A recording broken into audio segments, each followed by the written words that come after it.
پاکستان کے لیے پہلا گولڈ میڈل جیتنے والے دین محمد صاحب جو کہ اس وقت میرے ساتھ موجود ہیں. پاکستان کا گرین پاسپورٹ دنیا میں پہلی بار اس کو عزت ملی. پاکستان کا جھنڈا جتیا تے اینی خوشی ہوئی سی. میں کہنا اج مک بھی جائیے تو کوئی گل نہیں, پاکستان نہ تو نکلا. تیرا پلوان واسطے ہر شے ہی حجم ہے. گونگلو کھا رہے وہ بھی حجم نے, سونا کھا رہے وہ بھی حجم ہے. میں درخواست ہر قوم دیتی ہیں, کسی پوچھیا ہی نہیں. ہوں عمران خان کے کول درخواست گئی, ویکھو انہیں کی کرتے. اردو پوائنٹ کی ویڈیوز دیکھنے کے لیے ہمارا چینل سبسکرائب کیجیے اور بیل کے آئیکن پر کلک کیجیے تاکہ آپ ہماری تمام آنے والی ویڈیوز سے باخبر رہ سکیں. السلام علیکم, اردو پوائنٹ میں خوش آمدید. میں ہوں آپ کا میزبان عثمان بٹ. ناظرین, پاکستان کی تاریخ کے پہلے گولڈ میڈلسٹ, پاکستان کے لیے پہلا گولڈ میڈل جیتنے والے دین محمد صاحب جو کہ اس وقت میرے ساتھ موجود ہیں. پاکستان کا گرین پاسپورٹ دنیا میں پہلی بار اس کو عزت ملی. پاکستان کا قومی ترانہ دنیا میں پہلی بار گونجا تو دین محمد صاحب کی وجہ سے گونجا. دین محمد کا تعلق انڈیا سے ہے. جب یہ پاکستان آزاد ہوا تو انہوں نے پاکستان میں جانے کو ترجیح دی اور پاکستان شفٹ ہوئے اور 1954 میں بھارتی پہلوان کو شکست دے کر پاکستانی پرچم بلند کیا اور پاکستان کے لیے پہلا گولڈ میڈل جیتا. یہ پرانی نا حصہ جو ہے نا, یہ جناب جیسے میں اتنے آیا امبرسروں, اتنے میرا بڑا جی کا مسئلہ میں وہدا ہوں سا. اتنے آن کے میں بھی اتنے چالے سے لگ گیا. پاکستان کے اندر میں جناب سیالکوٹ کھولیا, اپنے باٹا پور کے میں 4 کرسیاں ٹائیاں نے. پھر میں شاہی وال گیا 4 ضلع کے, پھر میں جیت کے آیا. میں کپ ایک لیا مڑ کے پھر گل رہا ریلوے 2-3 کرسیاں ہوئی ریلوے. پھر مینو یہاں باہر جدو گئے چین ادو گل یہاں کڑا کے لے گئے نے. میں تو جناب اللہ داتا کی رحمت نال مینو اللہ پاک نے بڑا کامیاب کیا.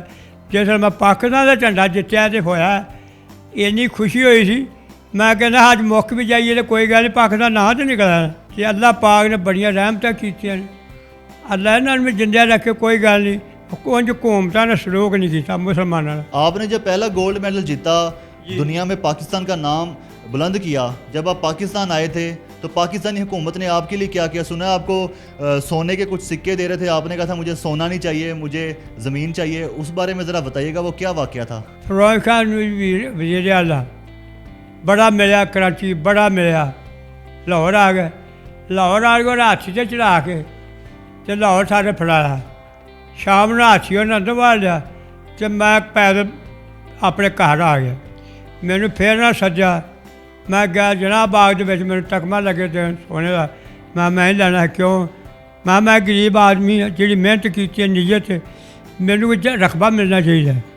ਉਹਨਾਂ ਨੇ ਕਿਹਾ ਇਹ ਲੈ ਲਾ, ਅਸੀਂ ਰਹੇਗਾ ਤਾਂ ਤੈਨੂੰ ਦਿਆਂਗੇ, ਅੱਜ ਨਹੀਂ. ਮੈਂ ਜਨਾਬ ਫਿਰ ਇੱਥੋਂ ਲੈ ਕੇ ਆ ਗਿਆ. 1 ਮਹੀਨੇ ਬਾਅਦ ਮੈਂ ਢਾਕੇ ਗਿਆ ਘੁਲਣ ਵਾਸਤੇ. ਉੱਥੇ ਮੈਂ ਜਾ ਕੇ ਫਿਰ 5 ਮੁਲਕਾਂ ਦਾ ਵਰਲਡ ਰਿਕਾਰਡ ਕਰਕੇ ਆਇਆ. ਫਿਰ ਮੈਂ ਜੱਲੋ ਤੋਂ ਉਤਰ ਕੇ ਅਤੇ ਘਰ ਆ ਗਿਆ. ਮੈਂ ਕਿਹਾ ਵੀ ਅੱਗੇ ਨਹੀਂ ਉਹਨਾਂ ਦਿੱਤਾ ਮੈਨੂੰ, ਤਾਂ ਹੁਣ ਮੈਨੂੰ ਕੀ ਹੋਰ ਦੇਣ. ਮੈਂ ਚੁੱਪ ਕੀਤਾ ਰਿਹਾ. ਹੁਣ ਮੈਂ ਦਰਖਾਸਤਾਂ ਦਿੰਦਾ ਰਿਹਾ ਜਿਹੜਾ ਆਇਆ, ਮਗਰ ਉਹ ਟੋਕਰੀ ਸੋਲੀ ਨੇ کیوں میں نے تو سمجھا بچہ ہے یا کس طرح. انڈیا سے آپ ہجرت کر کے پاکستان آئے. جب آپ پاکستان آئے تھے تو آپ کے ساتھ کون تھا اور یہاں پہ آپ کس کے ساتھ رہتے تھے؟ پھر آپ پہلوانی کرنا شروع ہو گئے, یہ کیسے واقعہ ہوا؟ یہ جی پھپھی کے پاس رہتا سا. صاحب آیا پھپھی اتنے رہتی سی, وہ کول میں آیا. وہاں انہیں پوچھا دسیا, میں کہ نہیں کوئی خیر صلاح. مڑ کے میں محنت بھی اپنی کرتا سا, پرانی کردا کہ میں تیل سے ملاونا, ہر گل کرنی. اور یہ پھر میں وڑ گیا کھاڑے سے. مڑ کے لاہور آیا, سارے بڑیاں کرسیاں بڑیاں کھولیاں, مگر داتا کی رحمت سی. دین محمد ساڈے لنگوٹے داغنا کوئی تینوں نہیں ویک سکتا. ٹاکے میں جدوں کھویا منڈا بڑا تگڑا سی, تو بابر آ کے کوئی گل نہیں ہے, فکر نہ کر. ٹا کے آئے ہیں. اللہ پاک نے جیسے سنی ہے, بڑی خوشی ہوئی ہے. پاکستان کی بھی, ساری بھی, انڈیا بڑا خوش ہوا, اور بھی آسٹریلیا امریکہ سب بڑے خوش ہو رہے. برین تک گلیں پڑ گئی. مسئلہ صرف ہے جی اپنا میں کسر نہیں چڈی, بھاویں کوئی سر تو ہے ہی کہ بھاویں نہیں سی ہے. مڑ شادی ہو گئی, بچے نکلے, پڑھائے, 4 کیتے. انہیں بھائی تینوں نہیں کوئی لبھا تو سانوں کی لبنا, وہ بھی چپ کر گئے. پھر بھتیجے 4 کیتے نے, پوترے 4 کیتے. وہ اجے بھی کم کرتے ریلوے میں اکھاڑا بنایا. میں جانا ہونا, میں اتنے پھیرا مارنا. انڈیا کی ٹیم آئی ہے اتنے لاہور, میں 2.5 ہے. رویا کہنے لگا دین محمد تو میری نگاہ نہیں پوری.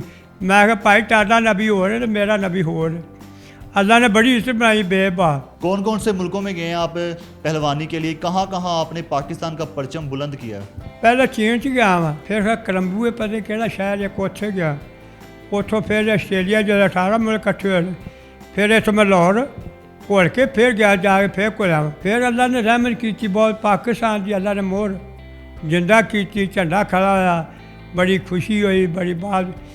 ਆਗਾ ਪੁੱਛਿਆ ਨਹੀਂ ਕਿਸੇ ਨੇ ਆਣ ਕੇ ਵੀ ਦੀਨ ਮੈਂ ਹੈਗਾ ਕੌਣ ਹੈ, ਮੇਰਾ ਵੀ ਪਿੱਛੇ ਅੱਗੇ ਕੋਈ ਨਹੀਂ ਸੀ ਹੈਗਾ, मैं भी चुप करके अपनी मेहनत से लग गया भी चलो नहीं जनाब। वज़ीर आज़म इमरान खान साहब खिलाड़ी हैं, अब इस वक्त पाकिस्तान के वज़ीर आज़म भी हैं, उन्होंने आपकी तरफ कोई पूछा आपको आके या आपके लिए कुछ करना चाहा है? जनाब मैं फरार किया, दरखास्त दी है, खिडारी है तू भी ते असीं भी खिडारी हैं ते साढ़े वास्ते कोई सोच। वो चुप किया, पता नहीं की गल है, खामोश है, बीमारियों डरदा या जो भी है, अजे गलबात नहीं हो रही।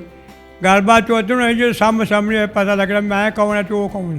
1954 में जब आपने पहला गोल्ड मेडल जीता, पाकिस्तान को पहला गोल्ड मेडल जितवाया, उसके बाद से लेके अब तक कई हुकूमतें आई हैं, कोई ऐसी हुकूमत नहीं आई जिसने आपकी तरफ तवज्जो दी हो, आपको सपोर्ट करने की कोशिश की हो? किसी ने पूछा ही नहीं। जिन्नियां आईयां ने आप भी गड्डियां बनाई, साढ़े बाद एक गड्डी भी नहीं बनी। हुण इमरान खान नाल साडी गलबात देखो की करता है अल्लाह। पहलवानी के बारे में बताएं, कितनी मुश्किल होती है, खुराकें क्या लेनी पड़ती हैं, कितनी ज़्यादा मेहनत करनी पड़ती है पहलवान बनने के लिए? पहलवान वास्ते जो बड़ा कोई बनाया ही कोई नहीं, सारा टैडी पा के बने बनाए। अज बच्चे इसे कर जाते हैं, अब जी पहलवाना का नाम मिल जाता, या मिल गई, या जमीन मिल गई, मरबे मिल गए, ਤੁਹਾਡੇ ਵਾਸਤੇ ਕੁਛ ਵੀ ਨਹੀਂ ਬਣਿਆ ਜਿਨ੍ਹਾਂ ਨੇ ਇੰਨਾ ਮਿਹਨਤ ਕੀਤੀ। ਅਸੀਂ ਵੀ ਅੱਲਾ ਕੇ ਅਪੀਲ ਕਰਨੇ ਵੀ ਅੱਲਾ ਪਾਕ ਵੇਖੋ ਕੋਈ ਕਿਹੜਾ ਹਾਕਮ ਨੇਕ ਸਾਡੀ ਵੀ ਸੁਣਦਾ। ਤੇ ਰਾਜ ਜਿਹੜਾ ਭਲਵਾਨ ਵਾਸਤੇ ਹਰ ਸ਼ੈ ਹੀ ਹਜਮ ਹੈ, ਗੋਂਗਲੂ ਖਾ ਲਏ ਉਹ ਵੀ ਹਜਮ ਨੇ, ਸੋਨਾ ਖਾ ਲਏ ਉਹ ਵੀ ਹਜਮ ਹੈ, ਮੱਖਣ ਲੱਭਣਾ, ਬਦਾਮ ਲੱਭਣੇ ਨੇ, ਬਹੁਤ ਕੋਈ ਖਾਣਾ ਪੈਂਦਾ।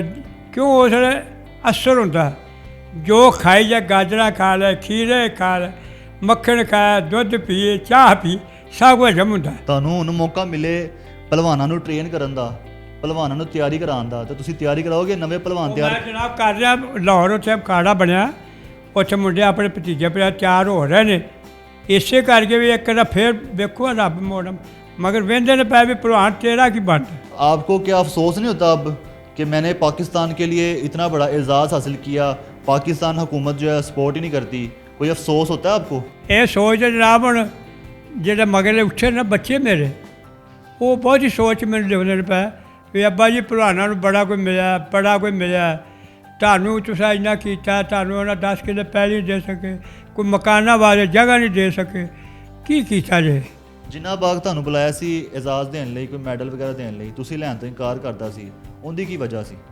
ਉਹ ਜਨਾਬ ਮੈਂ ਇਹੋ ਸਵਾਲ ਕੀਤਾ ਸੀ ਵੀ ਇਹ ਸੋ ਗਰੀਬ ਆਦਮੀ ਹੈ ਤਾਂ ਮੈਂ ਜਾਂਦਾ ਖਾ ਲੈਣਾ, ਤੁਸੀਂ ਮੈਨੂੰ ਜਗ੍ਹਾ ਦਿਓ, ਕੱਲ੍ਹ ਨੂੰ ਅਗਰ ਮੇਰੀ ਸ਼ਾਦੀ ਹੋਵੇ ਜੋ ਉਹਨਾਂ ਨੂੰ ਪਤਾ ਹੋਵੇ ਜਾਂ ਮੇਰੀ ਬਰਾਦਰੀ ਜਾਂ ਦੁਨੀਆ ਨੂੰ ਪਤਾ ਲੱਗੇ ਦੀਨ ਮੁਹੰਮਦ ਆ जिन्हें भी इन्हें हिम्मत मारी, पाकिस्तान जिंदाबाद होया, किसी पूछिया ही नहीं।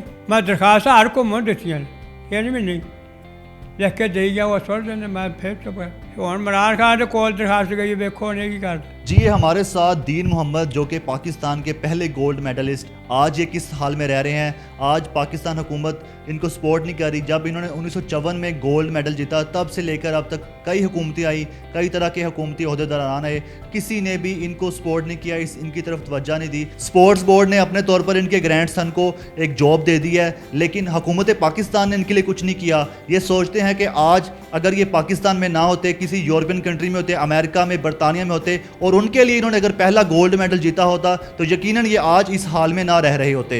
अपने मेज़बान उस्मान बट को इजाज़त दीजिएगा। अल्लाह निगहबान।